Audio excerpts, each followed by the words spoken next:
BA third year में आज विद्यार्थी हम आपको रूसो के विचार जितने भी हमने देखे उन सब विचारों के बारे में हम आलोचनात्मक दृष्टि से विचार करेंगे।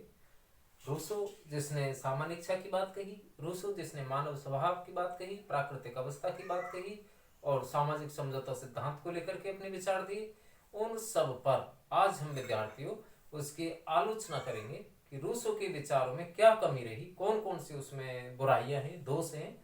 तो वो देखते हैं कौन कौन सी बुराइयां। तो रूसो के विचारों की आलोचना। बाल्टेयर जो एक लेखक रहा है, बाल्टेयर, उसने रूसो के विचारों को अच्छा नहीं माना है, विपरीत माना है, व्यवस्था के खिलाफ माना है और बताया है कि रूसो के विचारों को पढ़ करके मुझे हाथ और पैरों के चलने की इच्छा होती है, यानी पीछे की तरफ जाने की इच्छा होती है। रूसो जो ये कह रहा है कि व्यक्ति को प्रकृति की ओर लौटना चाहिए, पीछे की ओर जाना चाहिए, विकास की ओर आगे नहीं बढ़ना चाहिए। विज्ञान और कला को वह अच्छा नहीं मान रहा है। एक तरीका से उसका एक नारा था, बैक टू नेचर, प्रकृति की ओर लौटो, पीछे की तरफ लौटो। तो ऐसा आलोचना में जो बाल्टेयर ने कहा है कि रूसो के विचारों को, जो सोशल कॉन्ट्रैक्ट, जो उसका समझौता सिद्धांत है, जो उसका निबंध है एक तरीका से, उसमें क्या लिखा है, रूसो के विचारों को पढ़कर मुझे हाथ पैरों के चलने की इच्छा होती है, पीछे की तरफ जाने की इच्छा होती है। तो यहाँ रूसो के विचारों को उसने क्या है कि जटिल माना है, स्पष्ट माना है और कई आधारों पर उसकी आलोचना भी की है। तो कौन कौन सी आलोचना है? पहली बात यहाँ आ रही है कि रूसो की जो विचारधारा है वो अत्यधिक अस्पष्ट है, जटिल है, जान नहीं पाते हैं कि रूसो की विचारधारा क्या है। एक स्थान पर इसीलिए रूसो ने कह भी दिया है कि जो सोशल कॉन्ट्रैक्ट को या रूसो के विचारों को जान लेगा, समझ लेगा, वो मुझसे ज्यादा बुद्धिमान होगा। इससे क्या लगता है विद्यार्थियों कि रूसो के विचार बहुत जटिल हैं, टेढ़े हैं। एक व्यक्ति की सामान्य इच्छा क्या हो सकती है, एक समय पर सामान्य इच्छा क्या हो सकती है, इसको लेकर के भ्रांति है। तभी तो रूसो ने कह दिया है कि जो मुझको या मेरे विचारों को जान लेगा वो मुझसे ज्यादा बुद्धिमान होगा। तो यहाँ विचारधारा उसकी अस्पष्ट है कि एक सामान्य इच्छा क्या होती है। सामान्यतः हमको ऐसा लगता है कि एक जो शासक वर्ग है, जब अपनी विचारधारा या अपने विचारों को ही वो एक मूर्त रूप देने का प्रयास करेगा तो उस व्यक्ति की इच्छा ही सामान्य इच्छा बन जाएगी। तो यहाँ सामान्य इच्छा का हम सही तरीका से आंकलन करें, निर्धारण करें, वो संभव नहीं है। इसीलिए आलोचना बनती है कि रूसो की विचारधारा अत्यधिक जटिल है, अस्पष्ट है। उसने मानव स्वभाव को लेकर के और उसने प्राकृतिक अवस्था को लेकर के जो विचार दिए वो जटिल है। मानव स्वतंत्रता का हनन मान रहे हैं। रूसो ने व्यक्ति की जो सामान्य इच्छा है उसके लेकर के बताया है कि एक व्यक्ति की इच्छा जो एक तरीका से समाज के भले के लिए है, कल्याण के लिए है, उस एक व्यक्ति की इच्छा भी सामान्य इच्छा मानी जाएगी, राज्य की इच्छा में बदल जाएगी एक तरीका से। और शुरू में जब ये रूसो ने बात बताई थी कि मनुष्य स्वतंत्र होता है और राज्य का जो निर्माण है वो स्वतंत्रता के लिए किया गया है, कहने का मतलब ये कि प्रारंभ में तो रूसो स्वतंत्रता का प्रबल पक्षधर रहा, बहुत हितैषी रहा, ऐसा लगने लगा।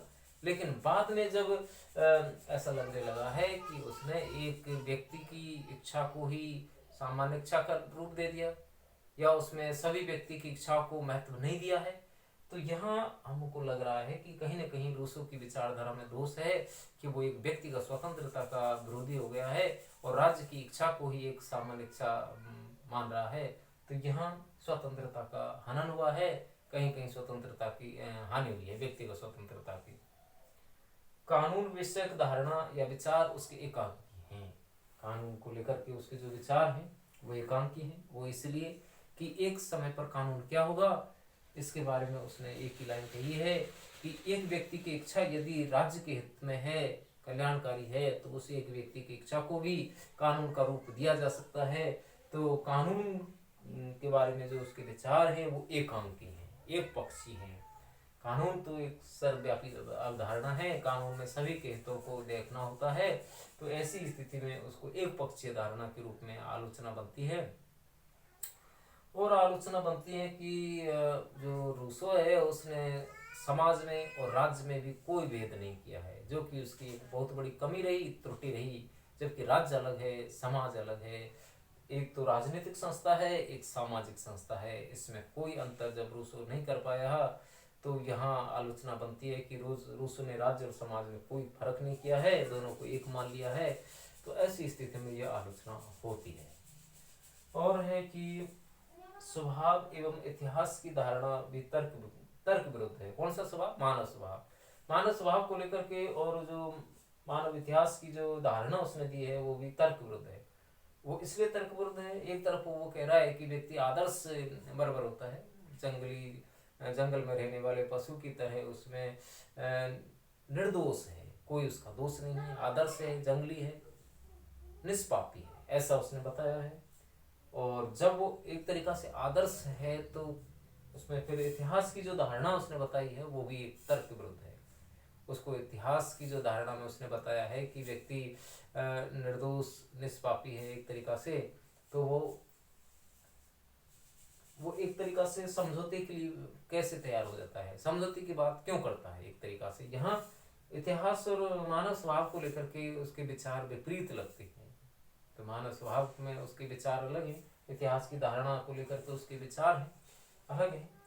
एक आलोचना यहाँ ये की जाती है कि रूसो प्रतिनिधि शासन के संबंध में उसकी जो धारणा है वो भी गलत है, क्योंकि रूसो जो था वो प्रत्यक्ष प्रजातंत्र का प्रबल समर्थक माना जाता है।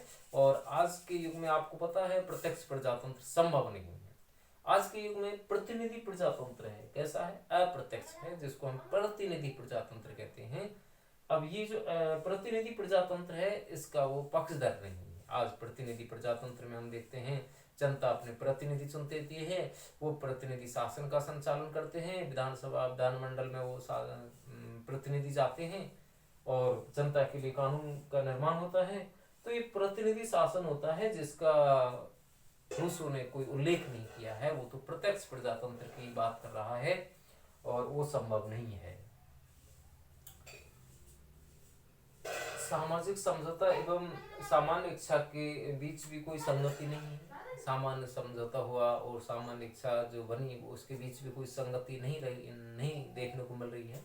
जो सामाजिक समझौता किया गया, व्यक्तियों ने मिलकर के जो राज्य बनाया, और अब व्यक्ति मिलकर के जब राज्य बना रहे हैं और एक व्यक्ति की इच्छा जब वो राज्य की इच्छा में बदल रही है, तो ऐसी स्थिति में यह विरोधाभास बन रहा है कि एक व्यक्ति की इच्छा वो कैसे राज्य में बदल गई।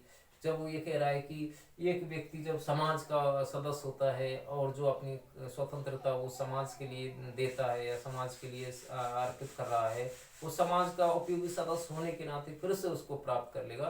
तो ये बात एक तरीका से यूं माने हजम न होने वाली बात है, विरोधाभासी बात है। तो सामाजिक समझौता का जो विचार है वो सामान्य इच्छा के विपरीत है। सामान्य इच्छा के विपरीत एक तरीका से कोई संगति नहीं बन रही है यहाँ पर। व्यवहारिक राजनीति की भी उपेक्षा उसने की है। व्यवहार में उस सामान्य इच्छा को हम लागू नहीं कर सकते हैं, उसके विचारों को हम सामान्य रूप में लागू नहीं कर सकते हैं। तो ये प्रत्यक्ष प्रजातंत्र का जो पोषक है, समर्थक है, और उसको हम व्यवहार में नहीं ला सकते हैं। तो ऐसी स्थिति में हम रूसो के विचारों की आलोचना बनती है कि वो प्रत्यक्ष प्रजातंत्र का समर्थक रहा, जो कि व्यवहार में संभव नहीं है।